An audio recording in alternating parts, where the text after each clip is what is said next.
Your money में आज हमारा फोकस होगा आपकी कंप्लीट फाइनेंशियल प्लानिंग पर, और आपके सवालों के जवाब देने के लिए हमारे साथ हैं वाइज इन्वेस्ट एडवाइजर्स के सीईओ हेमंत रुस्तगी। हेमंत, बहुत बहुत स्वागत है शो में आपका। चलिए शुरू करते हैं सवाल जवाब का सिलसिला। बंगलुरु से विक्टर हमारे साथ फोन लाइन पर मौजूद है। विक्टर नमस्कार, क्या सवाल है आपका? नमस्ते स्वाति जी। स्वाति जी, मैंने एक्चुअली जो ये जो प्लान जो करने चाहता हूँ इज दैट आई एम अभी एज 40 ईयर्स जी, एंड अभी I have a kid which around in 4th standard around 10 years, और अपना wife also she is also working. Okay. And right now, my current financial status is that I have a house of my own. I've got a first floor where I have a monthly rental of around 8,500 per month. अच्छा। I have और एक flat भी है जहाँ पर मेरे balance loan is around 2,50,000। अच्छा। And I am planning to complete it by December of this year. Okay, कितनी EMI जा रही है आपकी? Actually I had taken it, ये 12 साल के लिए मैंने लिया था in September 2009, and I plan to come, जो बाकी जो है is only around 2,50,000 and I want to complete it by December of this year, another 3 months। अच्छा अच्छा अच्छा। और जो मंथली रेंट जो आता है उससे आई एम गेटिंग अनदर 8,500। और अपना जो इन्वेस्टमेंट में जो है अपना सिर्फ PPF ही है, वो जो लगभग अराउंड 7 लाख जो है, और ये अभी this is around the 13th year और the 14th year which I have another 1 साल कुछ बाकी है। ओके। और मैं प्लान करता हूँ कि मैं 70,000 हर साल डालूंगा अगला 5 साल बाय रिन्यूइंग इट। अच्छा अच्छा। और कुछ म्यूचुअल फंड्स नहीं है, इक्विटीज नहीं है, और FDs भी नहीं है। इंश्योरेंस भी नहीं है आपका? इंश्योरेंस भी नहीं है। ये मेरा मेजर कारण कि मैंने इंश्योरेंस नहीं लिया था, क्योंकि मैंने एक बहुत कैलकुलेटिव रिस्क लिया था कि मैं अपना फाउंडेशन स्ट्रॉन्ग करना चाहता था on which I can build my future. अच्छा अच्छा। तो जितना भी था मैंने उसको रियल एस्टेट में डाल दिया था, ताकि एक तरह से एक मंथली रिटर्न जो आता है that is guaranteed for me, जैसे अभी अपना 17,000 कुछ इनकम आती है। तो अभी क्या है कि अभी मैं प्लान करना चाहता हूँ कि एक 80,000 हर महीना I want to put it और अपना जो फ्यूचर जो है, अभी जो मैंने मेल में जो लिखा था कि अपना बेटा जब 12वीं क्लास में आता है तो आई वांट। हाँ, आपने गोल्स बहुत ही क्लियरली डिफाइन किए हैं अपने मेल में। ऑल राइट, चलिए आप विक्टर की आवाज शायद नहीं आ रही है। घर खरीद लिया 2-2, अच्छी बात है। इन्वेस्टमेंट लेकिन प्रॉपर्टी के अलावा हेमंत कहीं पर भी नहीं है, और अब चाहते हैं अपनी इन्वेस्टमेंट शुरू करना, प्लस इंश्योरेंस भी उसमें ऐड करना चाहते हैं। प्लानिंग कैसी लग रही है आपको अभी तक की, और आगे चलते हुए प्लानिंग में क्या बदलाव करने की जरूरत है? देखिए स्वाति, सबसे पहले मैं कहना चाहूंगा कि एक अच्छी फाइनेंशियल प्लानिंग के लिए कुछ बेसिक रिक्वायरमेंट्स होती हैं। मतलब जब भी आप एक फाइनेंशियल प्लान बनाएं, उन चीजों को हमेशा ध्यान रखें। पहले देखते हैं वो कौन सी चीजें हैं। सबसे इंपॉर्टेंट चीज है अपने आप टारगेट्स, जो अपने गोल्स हैं उनको डिफाइन कीजिए, उनका टाइम होराइजन आप डिफाइन कीजिए, और उनको क्वांटिफाई कीजिए। मतलब कितना टारगेट है, अमाउंट के हिसाब से आप उनको बनाइए। ये तो हो गई पहली चीज। दूसरा, जो भी फाइनेंशियल डिसीजंस लें उनके क्या इम्प्लीकेशंस हैं उनको समझ लीजिए, उसके बाद ही फाइनेंशियल डिसीजंस लीजिए। तीसरा, आपकी जो फाइनेंशियल प्लान है वो फ्लेक्सिबल होनी चाहिए, क्योंकि आपके अपने पर्सनल सर्कमस्टेंसेस चेंज हो सकते हैं, market conditions over a period of time change हो सकते हैं। तो आपकी जो प्लानिंग है उसमें इतनी फ्लेक्सिबिलिटी होनी चाहिए कि वो आपकी रिक्वायरमेंट के हिसाब से वो चेंज हो सके। चौथी इंपॉर्टेंट चीज है कि आपकी जो एक्सपेक्टेशंस हैं वो बहुत ही रियलिस्टिक होनी चाहिए, क्योंकि अगर एक्सपेक्टेशन अनरियलिस्टिक है तो आप ऐसे डिसीजन लेंगे जो आपके जो इन्वेस्टमेंट है उसके लिए सही नहीं है। पांचवां जो है बहुत इंपॉर्टेंट एस्पेक्ट है, रिस्क मैनेजमेंट को अपनी फाइनेंशियल प्लानिंग का एक इंटीग्रल पार्ट बनाइए। ये 5 चीजें मुझे लगता है बहुत ही जरूरी हैं किसी भी फाइनेंशियल प्लानिंग करने के लिए। अगर हम विक्टर की जो इन्फॉर्मेशन है उनको एनालाइज करें तो कुछ चीजें उन्होंने बहुत अच्छे से की हैं। गोल्स को डिफाइन किया है, टाइम होराइजन डिफाइन किया है, कितना रिक्वायरमेंट है वो डिफाइन किया है, वहां तक बहुत सही है। कुछ चीजें यहाँ पे इग्नोर की गई हैं या बिल्कुल नेग्लेक्ट की गई हैं। सबसे पहली है रिस्क मैनेजमेंट, यानी उन्होंने अपने लिए कोई भी इंश्योरेंस कवर नहीं लिया। उनकी इनकम को अगर हम यहाँ पे एनालाइज करें, 1,20,000 उनकी इनकम है, 25,000 उनकी वाइफ की इनकम है, और 17,000 उनको रेंटल इनकम आ रही है, जिसको हम पैसिव इनकम भी बोल सकते हैं। तो बहुत क्लियर है कि उनका जो कंट्रीब्यूशन है फैमिली इनकम में बहुत ज्यादा है। उनका तो रिस्क कवर होना ही चाहिए, दोनों का होना चाहिए, बट सबसे इंपॉर्टेंट है उनका खुद का रिस्क कवर। तो मुझे लगता है करंट इनकम लेवल देखते हुए उनका जो टर्म इंश्योरेंस है वो करीब 1.5 करोड़ का होना चाहिए। अच्छा। जैसा विक्टर आपने कहा कि आप पहले सिक्योर करना चाहते थे ये सोच के कि आप घर बना लें, टर्म इंश्योरेंस उनकी एज में उस समय बहुत ज्यादा महंगा नहीं था। अभी भी अगर ये 1.5 करोड़ का अगर इंश्योरेंस लें तो मुझे नहीं लगता 30 या 35 हजार से एनुअली उनका ज्यादा प्रीमियम आने वाला है। तो उससे कोई जो इनकी इनकम लेवल है उससे बहुत ज्यादा फर्क पड़ने वाला नहीं है। तो सबसे पहले तो इनको अपना टर्म इंश्योरेंस लेना है यहाँ पे। दूसरा जो हेल्थ इंश्योरेंस है यहाँ पे जो उन्होंने बात किया, उनकी जो वाइफ के एम्प्लॉयर से इंश्योरेंस जो है वो 5 लाख का है और इनके जो एम्प्लॉयर से मिल रहा है वो 70,000 है। मुझे लगता है वो काफी नहीं है। उनको एक और baby family floater health insurance plan ले सकते हैं 5 लाख का। ये दो अगर चीज करें तो मुझे लगता है रिस्क मैनेजमेंट जो है वो पूरा हो जाएगा। इन्वेस्टमेंट की अगर बात करें, इक्विटी पोर्टफोलियो से बिल्कुल गायब है, एकदम नहीं टच। तो आई थिंक वहां पे जरूरी है। इन्होंने क्या किया, पीपीएफ में इन्वेस्ट किया, बहुत अच्छी इन्वेस्टमेंट ऑप्शन है। आई थिंक किसी भी पोर्टफोलियो में होनी चाहिए।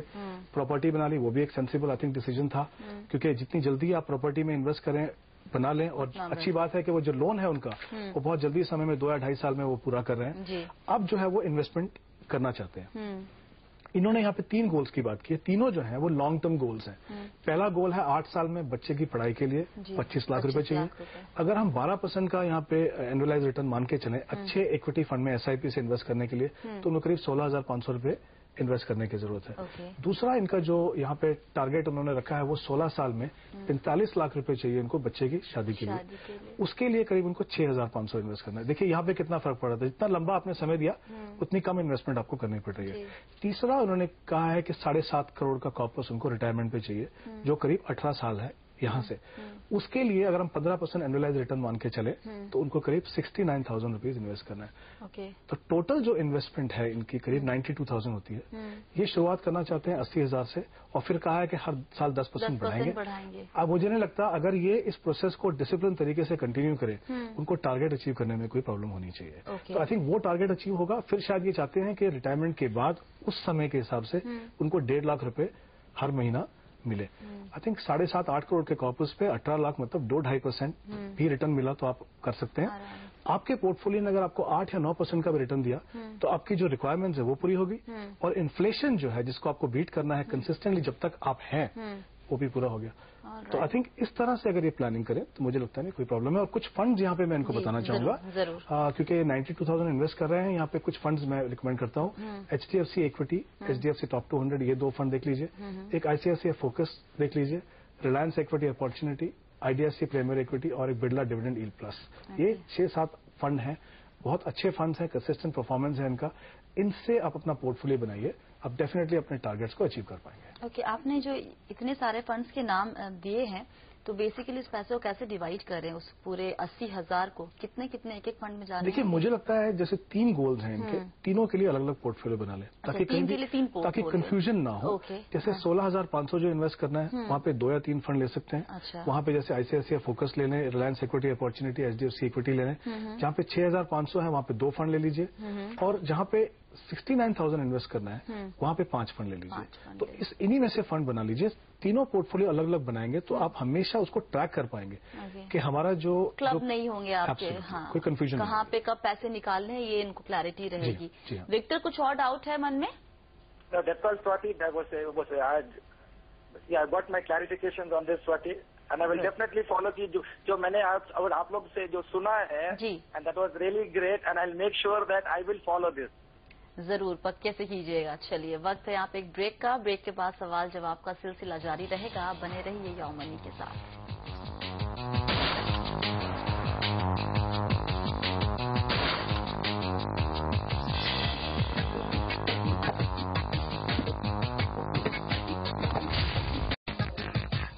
यो मनी में आपका एक बार फिर से स्वागत है। आज हमारा फोकस है आपकी कंप्लीट फाइनेंशियल प्लानिंग पर, और इसमें हमारा साथ दे रहे हैं हमारे खास मेहमान हेमंत रुस्तगी।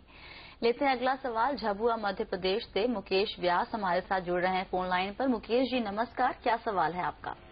नमस्कार स्वाति जी। सवाल पूछिए अपना मुकेश जी। जी एक्चुअली मेरी उम्र 32 साल है और मैं अपने शादीशुदा लाइफ में हूँ। मेरी बेटी की उम्र 8 साल है और अभी फिलहाल मैं एक इंटरनेशनल एनजीओ में फाइनेंस ऑफिसर की पोस्ट पर काम कर रहा हूँ। अच्छा। और लगभग मेरा सैलरी 20,000 रुपया है। अच्छा। और सबसे पहली बात ये पूछना चाहता मैम कि मैं काफी टाइम से आपका प्रोग्राम देख रहा था और मैं काफी कोशिश कर रहा था, मतलब आप लोगों से बातचीत हो मेरी कि मैं चाहता हूँ आज आपकी बात हो गई finally. Thank you very much, thank you very much जी। मैं ये पूछना चाह रहा था कि एक्चुअली मैं अपना टर्म प्लान कराना चाह रहा था। ओके, इसके पहले आप अभी तक के आपके इन्वेस्टमेंट क्या है, ये हमें थोड़ा आइडिया दीजिए। मैम एक्चुअली अभी तक मैंने इन्वेस्टमेंट 2-3 जगह किए थे, लेकिन वो उसको रेगुलर नहीं कर पाया था, इसलिए उसको ये हो सकता है कि वो नहीं है अभी तक, मतलब बिल्कुल नहीं, ना के बराबर ही है मेरे पास अभी। इंश्योरेंस के नाम पे क्या है आपके पास? कुछ भी नहीं? इंश्योरेंस के नाम पे मैंने कहते हैं कि म्यूचुअल फंड और इंश्योरेंस मिला के काफी कुछ मेरे दोस्तों ने पॉलिसियां करवाई थी, लेकिन वो सब इरेगुलर है, मतलब इंश्योरेंस और इन्वेस्टमेंट कुछ भी नहीं है फिलहाल मेरे पास अभी। है नहीं, या फिर आपने ले ली है और उसके बाद आपने प्रीमियम वगैरह पे नहीं किया है? और 1-2 बार मैंने म्यूचुअल फंड और मिक्स वाली जैसे यूलिप प्लान होते हैं ना, तो मार्केट में लोगों ने बेचे होते हैं वो। ओके, लेकिन आपने उसका प्रीमियम नहीं भरा है रेगुलरली? ओके, यहाँ पे इनकी आवाज क्लियर नहीं आ रही है मुकेश जी की। जो हमारे पास इनकी डिटेल्स हैं हेमंत, 5,000 हर महीने बचाते हैं फिलहाल। इमरजेंसी फंड के तौर पे 50,000 रुपए अकाउंट में है। गोल्स जो इनके हैं, चाहते हैं 15 लाख रुपए 10 साल के बाद। एक घर खरीदना है 3 साल के बाद 30 लाख रुपए में। एक गाड़ी खरीदनी है 2 साल में, उसके लिए 5 से 7 लाख रुपए। और बेटी की शादी के लिए 20 लाख रुपए, कोई टाइम पीरियड उसके लिए रखा नहीं है। और 28 साल के बाद 1 करोड़ रुपए अपने रिटायरमेंट के लिए। 5,000 की सेविंग है, अभी कोई टर्म प्लान नहीं है, कोई इन्वेस्टमेंट। इनकी बात से लग रहा है कि उन्होंने कुछ शुरू की है लेकिन कंटिन्यू नहीं कर पाया उसको, और उनको आइडिया नहीं है कि उसका स्टेटस क्या है आज की डेट में। हेल्थ इंश्योरेंस भी नहीं है इनके पास। यहाँ पर आपने जो शुरू में एक बात कही थी कि अपने जो गोल्स हैं उसको अपने जो रियलिस्टिक होना बनाना बहुत जरूरी है, मुझे लगता है यहाँ पर थोड़ा चूक गया है ये। जी स्वाति, आई थिंक यहाँ पे भी देखिए इन्होंने क्या किया, गोल्स को अच्छे से डिफाइन किया है, टाइम होराइजन भी दिया है, क्वांटिफाई भी किया है। शुरुआत बिल्कुल सही है जैसे फाइनेंशियल प्लानिंग की होनी चाहिए। लेकिन जैसा आपने कहा और हमने बात की थी पहले कि गोल जो है वो रियलिस्टिक होने चाहिए। यहाँ पे इनकी जो मंथली सेविंग है वो 5,000 रुपीज है। कोई इन्वेस्टमेंट इनके पास नहीं है, कोई इंश्योरेंस इनके पास नहीं है। अब ये चाहते हैं कि 2 साल में गाड़ी खरीदें जिसकी कीमत 5 से 7 लाख हो, और 3 साल में घर खरीदें जिसकी कीमत 30 लाख हो। क्लियरली अगर हम इनके शॉर्ट टर्म गोल्स को देखें, दोनों के दोनों मुझे लगता है 2-3 साल मतलब शॉर्ट टर्म गोल्स हो गए। काफी मिसमैच है जो ये अचीव कर सकते हैं और जो ये करना चाहते हैं। 5,000 रुपीज की मंथली सेविंग से आप ना तो आप इन दोनों चीजों के लिए मार्जिन मनी प्रोवाइड कर पाएंगे, और ना ही जो दोनों अगर लोन भी लेते हैं तो उनको आप सर्विस कर पाएंगे। और मुझे लगता नहीं इनके इनकम के लेवल के हिसाब से ये दोनों चीजों के लिए उनको उतना लोन भी मिल पाएगा। तो मुझे लगता है मुकेश, आपको एक चीज करने की जरूरत है, आप अपने गोल्स को प्रायोरिटाइज कीजिए, देखिए कौन सी चीज ज्यादा इंपॉर्टेंट है। जिस स्टेज पे आप हैं आज, घर इंपॉर्टेंट हो सकता है डेफिनेटली, बच्चे की पढ़ाई इंपॉर्टेंट हो सकती है, रिटायरमेंट प्लानिंग की इंपॉर्टेंट हो सकती है। फॉर द टाइमिंग जैसे गाड़ी को भूल जाए, ओके। और जो टाइम होराइजन है बाकी गोल्स का, उनको भी आप रीडिफाइन कीजिए, उनको अचीवेबल बनाइए। 3 साल में 30 लाख का घर पॉसिबल नहीं है, उसको टाइम होराइजन बढ़ाइए। ये बात सही है, टाइम बढ़ाएंगे तो ऑब्वियसली उनकी कॉस्ट भी बढ़ेगी, वो ध्यान रखिए, लेकिन एटलीस्ट उस दिशा में ये सही कदम उठा सकते हैं। लेकिन अगर हम यहाँ लॉन्ग टर्म गोल्स की बात करें इनके, तो पिक्चर डिफरेंट है। अगर जैसे बेटी के लिए उनको अगर 15 लाख का कॉर्पस बनाना है यहाँ पे करीब 10 साल में, तो उनको करीब 5 या 6,000 रुपए की इन्वेस्टमेंट करनी है। तो वो इक्विटी फंड में आप शुरुआत कर सकते हैं। अगर रिटायरमेंट प्लानिंग भी लीजिए, 1 करोड़ का कॉर्पस उनको 28 साल में चाहिए, तो 2 या 2,500 की इन्वेस्टमेंट करने की जरूरत है। तो आई थिंक उस दिशा में अपना कदम उठाइए, शुरुआत कीजिए। कुछ इक्विटी फंड हमने बात किए, उन्हीं में से ले सकते हैं फंड आप, ये अच्छे फंड हैं सारे।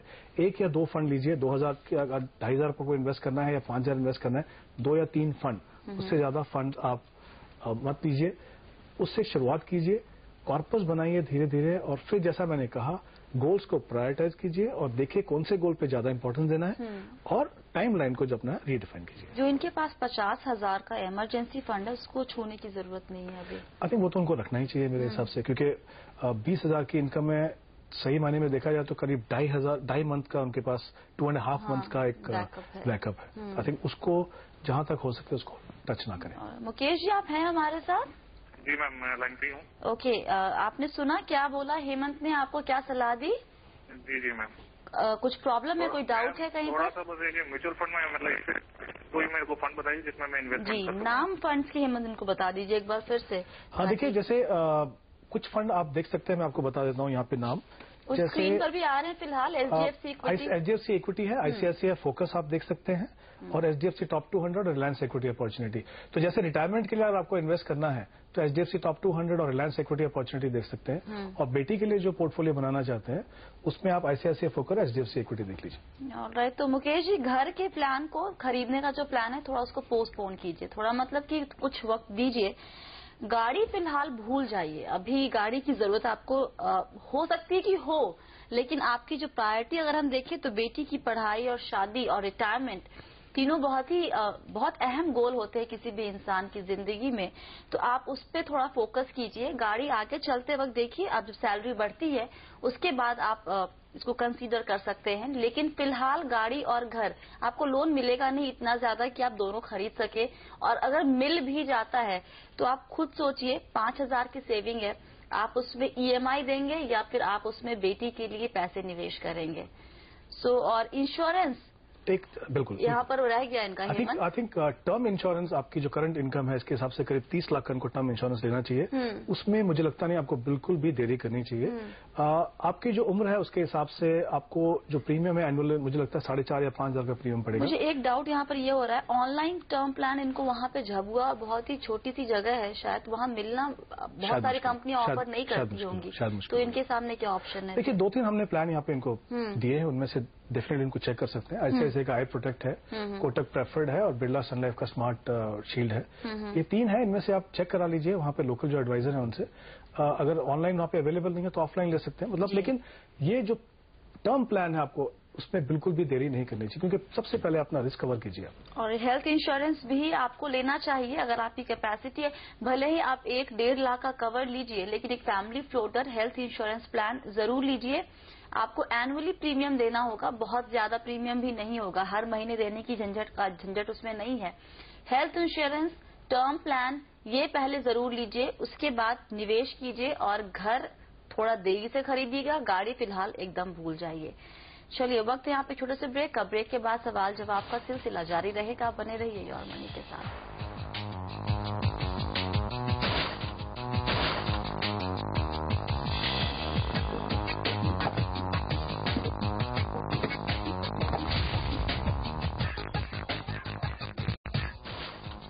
Welcome back. योर मनी में आज हमारा फोकस है आपकी कंप्लीट फाइनेंशियल प्लानिंग पर, और इसमें हमारा साथ दे रहे हैं हमारे खास मेहमान हेमंत रुस्तगी। अगला सवाल लेते हैं, गोवा से प्रकाश हमारे साथ जुड़ रहे हैं। प्रकाश जी नमस्कार, क्या सवाल है आपका?